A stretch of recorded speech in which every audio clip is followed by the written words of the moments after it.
Anda kembali di iNews Prime, pemirsa. Kebakaran melanda kawasan pemukiman padat penduduk di Jalan Keramat, Pulau Raya, Jakarta Pusat. Dua kios warung makan dan sebuah rumah warga habis terbakar.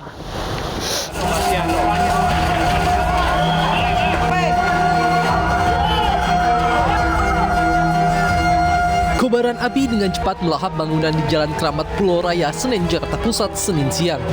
Api yang berkobar sempat membuat warga sekitar panik.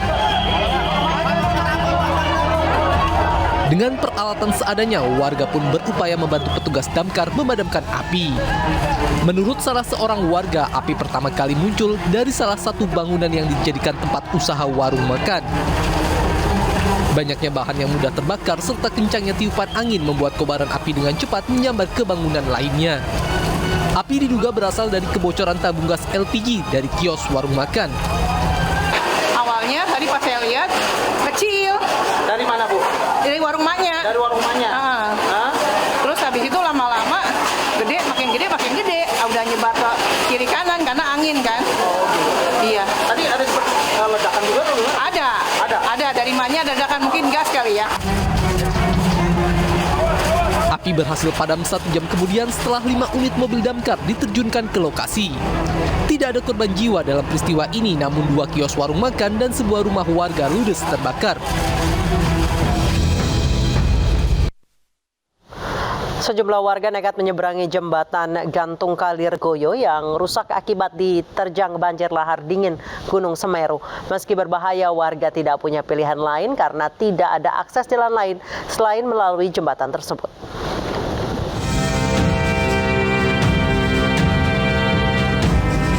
Pasca banjir lahar dingin yang terjadi di Lumajang, Jawa Timur, puluhan warga dusun Kajar Kosong nekat melintasi jembatan gantung Kalirgoyo yang rusak. Dengan dibantu sejumlah relawan, warga menyambungkan papan kayu ke jembatan yang putus untuk bisa menyeberangi aliran sungai Regoyo. Meski berbahaya lantaran kondisi badan jembatan yang rusak dan beberapa tali baja jembatan putus, warga nekat karena tidak ada akses jalan lain. Akibat putusnya jembatan gantung Kalirgoyo ini, sebanyak 61 kepala keluarga di Dusun Kajar Kosong dan Dusun Jobong terisolir. Di mana, Pak? Dari Kajar Kosong. Tadi melewati jembatan itu gimana, Pak? Wah, susah. Khawatir ya? Kos. Tapi memang harus melewati jalan satu-satunya ya, Pak? Terpaksa ya? Di tengah nanti ada banjir. Tidak ada jalan lain ya, Pak? Tidak ada. Sebelumnya Gubernur Jawa Timur beserta jajarannya telah meninjau dampak banjir lahar dingin di sejumlah titik. Dalam tinjauannya, Gubernur Jawa Timur Khofifah Indar Parawansa berjanji jembatan akan dibangun kembali dan akan selesai dalam waktu 2 bulan. Ini untuk jembatan Kelapa Sawit, ini tugasnya Pemprov. Insya Allah kawan-kawan doakan lancar, 2 bulan insya Allah selesai. Selain memutus jembatan, banjir lahar dingin Gunung Semeru juga merusak sedikitnya 7 hektar lahan pertanian yang sudah mulai memasuki masa panen. Dari Lumajang, Jawa Timur, Tim Liputan iNews melaporkan.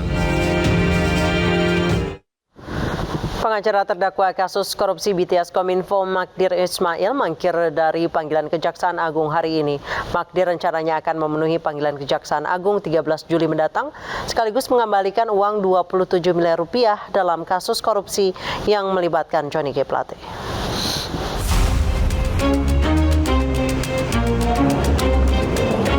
Magdir Ismail, pengacara terdakwa kasus korupsi BTS Kominfo, Irwan Hermawan segera dipanggil oleh Kejaksaan Agung. Hal ini menyusul pernyataan Magdir mengenai pihak swasta yang mengembalikan uang senilai 27 miliar rupiah dalam kasus korupsi BTS 4G Bakti Kominfo. Semula Kejagung menjadwalkan pemeriksaan terhadap Magdir pada hari ini, Senin 10 Juli 2023. Namun Magdir meminta pemeriksaan ditunda dengan alasan harus menghadiri sidang putusan pra-peradilan di PN Jakarta Selatan. Rencananya Magdir akan memenuhi panggilan Kejagung pada hari Kamis 13 Juli 2023, sekaligus mengembalikan uang senilai 27 miliar rupiah secara tunai. Pak Magdir, soal pemanggilan hari Kamis, Pak, persiapan seperti apa? Apakah akan membawa 27 miliar itu ke Kejaksaan Agung, Pak? Iya, kita lihat Kamis deh ya. Jangan berandai-andai hari ini. Gimana? Pagi apa? Saya akan berusaha untuk datang pagi. Bang, kenapa mau transfer langsung? Mereka nggak mau terima, saya mau transfer. Oh gitu, jadi buat tunai semua? Insya Allah. Sebelumnya Magdir mengklaim ada seseorang yang mengembalikan uang senilai 27 miliar rupiah kepada kliennya, Irwan Hermawan. Magdir menyinggung terkait orang yang menjanjikan penghentian perkara kasus korupsi BTS Kominfo, namun ia enggan menyebutkan siapa yang mengembalikan uang tersebut. Dari Jakarta, Irfan Hardiansah, Sutrisno, iNews melaporkan. Presiden Joko Widodo memanggil Menteri Pertahanan Prabowo Subianto ke Istana Kepresidenan. Prabowo mengklaim tidak ada pembicaraan politik dalam pertemuan tersebut. Prabowo menyebutkan kedatangannya ke istana untuk melapor ke Jokowi mengenai sejumlah hal.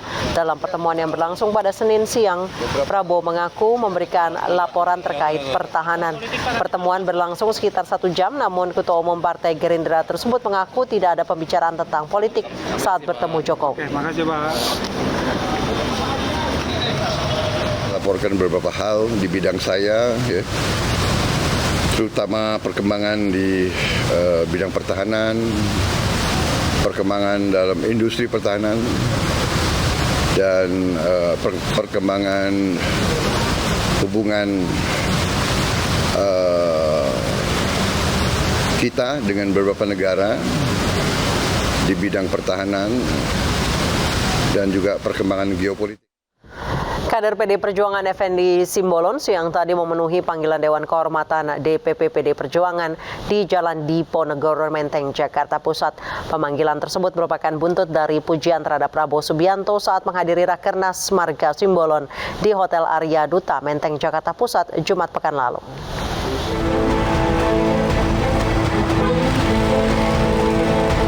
Siang tadi, kader PDIP yang juga anggota DPR RI, Effendi Simbolon memenuhi panggilan Dewan Kehormatan PDIP di kantor DPP PDIP Jalan Diponegoro, Menteng, Jakarta Pusat. Kehadiran Effendi Simbolon merupakan buntut dari dipujinya Prabowo Subianto saat menghadiri acara Rakernas Marga Simbolon pada Jumat pekan lalu. Pada kesempatan itu, Effendi Simbolon menyatakan jika Prabowo merupakan sosok yang tepat untuk menahkodai Indonesia. Dalam klarifikasinya, Sekjen PDIP Hasto Kristianto menjelaskan jika kehadiran Prabowo di Rakernas Marga Simbolon merupakan tamu undangan selaku Menteri Pertahanan RI. Puji-pujian dilontarkan juga berbagai bentuk penghormatan kepada para tamu undangan, termasuk Prabowo.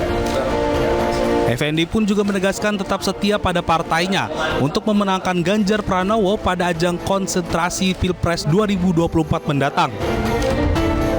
Jadi karena sebagai tuan rumah di dalam pelaksanaan kongres tersebut, Rakernas ya dari keluarga Simbolon sedunia, nah di situ sebagai tuan rumah kan memberikan puji-pujian ya kepada seluruh tamu yang datang. Kan tamu yang datang tidak mungkin dikritik di depan umum, kan tidak mungkin. Jadi telah dilakukan klarifikasi. Buktinya tadi di dalam pembahasan kebijakan pertahanan, Pak Effendi Simbolon juga bersifat objektif dan juga menegaskan bahwa kebijakan pengadaan Miraj pesawat bekas tersebut itu tidak tepat dan bahkan berpotensi melanggar undang-undang.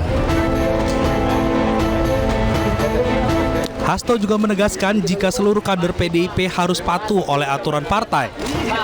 Terlebih akan keputusan ketum partai terkait bakal calon presiden. Komisi Pemilihan Umum telah menerima dokumen perbaikan syarat bakal calon anggota legislatif dari 18 partai politik peserta pemilu. Selanjutnya KPU akan melakukan verifikasi dokumen perbaikan syarat bacalek.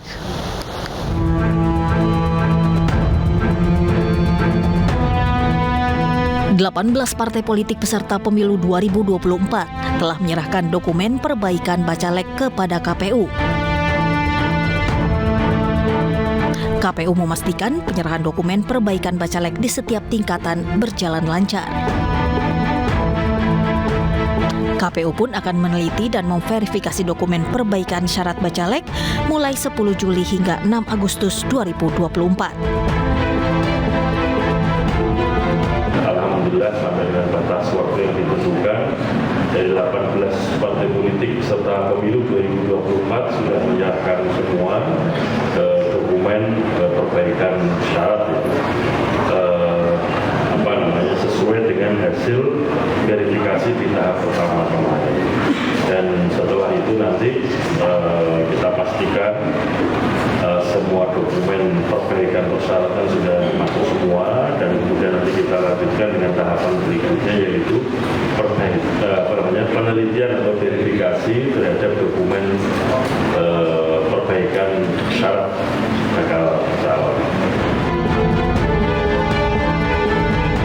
Nantinya hasil verifikasi akan diumumkan melalui daftar calon sementara pada tanggal 19 hingga 23 Agustus 2024.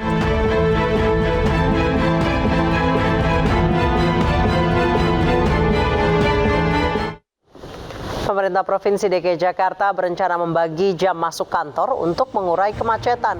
Informasi selengkapnya akan kami hadirkan usai jeda.